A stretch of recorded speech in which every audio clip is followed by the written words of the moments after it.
Hello, this is Malorian, and this will be a 50-point game of my epic Thagrosh against Kreoss. So the game we got was just a caster kill. The reason for this being that we just finished the fantasy game. We wanted to get this one in really quick, so playing it normal here. Anyway, my quick list I threw together was Epic Thagrosh. I got 5 Shredders, I got 2 Carnivians, a Typhon, my Nephilim Protector, and my brand new raek, which I'm really excited to use because I think its immunity to free strikes will be great for Thagrosh and his wings, which I've never ever so far haven't been able to find a good use for. And on the other side, I'm up against a Meneth army led by Kreoss, and I got a close-up coming up right away here. So here's a picture of his army. As you can see here, there's a couple of proxies. He has a big incinerators in the center.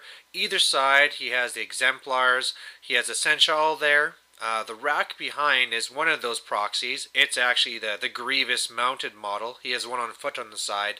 He's running the 3 main jacks there, Kreoss in the middle, Choir in the back, and he also has 2 little mechanics in the back as well. So when I saw this, I was pretty worried because last time that I faced this army with a beast-heavy list, his weapon masters just tore me apart. It was just horrible. So, I'm going to be really careful. I see he has almost no shooting. I have quite a few breath weapons, so I'll try and see if I can do a bit of an attrition to put the odds more in my favor, but I'm going to have to be very careful in this game. So I got turn 1, and basically I just ran up. I'm just trying to control the center.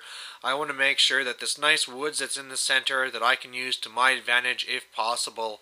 And even though there's no reason for me to be pushing because there is no mission, I still want to be in a spot where I can be the one shooting him with my sprays and also be in a good spot where I could use my feet or charge or any of these things.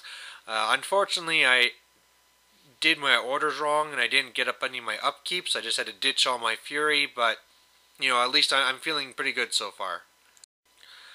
So then his first turn, really he's just coming up, taking defensive positions. The exemplars on the far right are trying to flank around the house. He has Defender's Ward up on his incinerators, and that's pretty much it. His choir guys are singing that you can't shoot me, him on his jacks, but it's not like I'm going to be shooting them anyway. So my turn 2, I started off kind of thinking if I should be doing my feet this turn.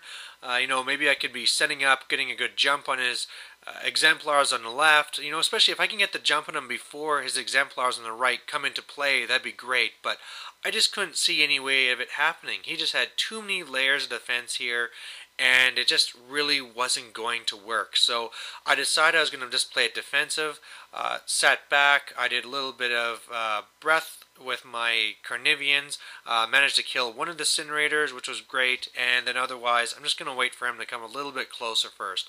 At least I got up all of my animus and I got up my spells this turn, but actually my opponent told me that I might as well not even bother because he's just going to purge him on his turn. So that's what he does. Of course the Fire of Salvation gets a free move because I killed the guy. It tries to charge on the Carnivian, but it was too far out. The incinerators tried charging in, but they're too far out. He purges everything. He shoots at my Carnivian with his left jack there, and it doesn't do any damage to me, but I guess now I'm -2 defense. The incinerators on the left ran just to try and engage me, so I can't charge. I think that was a mistake because really when I go rabid, I don't care about charging. I'm getting the boosted dice anyway. But now I think I'm in a great position to do my feat. But when I looked at it more, I'm actually in a good spot to go for an assassination as well, I think. So in the end, I decided to go for the assassination to start off with. So I start off with my feet. I put on the raek's animus so I can't be taking free strikes.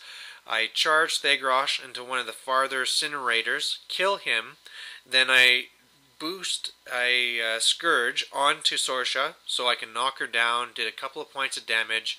My Typhon was too far back, so I had to throw up a Shredder that he then charged, and then breath. We didn't even do the rolling. He just tossed in the towel that time because even if 3 boosted breaths somehow didn't kill her, then I also had the Carnivian, so there you go.